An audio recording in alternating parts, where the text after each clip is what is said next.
కలుగుడుగా కనయ్యా. దక్షిణ దిక్పతి యమ ధర్మరాజునై ఉండ సామాన్య మానవుడు నీ చెంతను ఒక్క అబద్ధమైనను ఆడించలేకపోతున్నాను.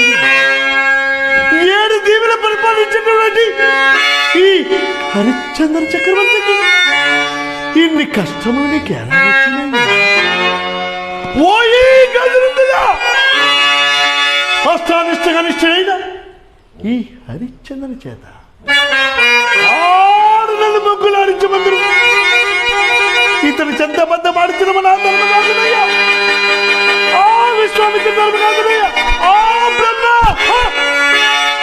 కష్టములు మీలో ఏ ఒక్కరికి కాలకాలము శాశ్వతముగా ఉన్నైనా కష్టములు మీలో ఏ ఒక్కరికి కాలకాలము శాశ్వతముగా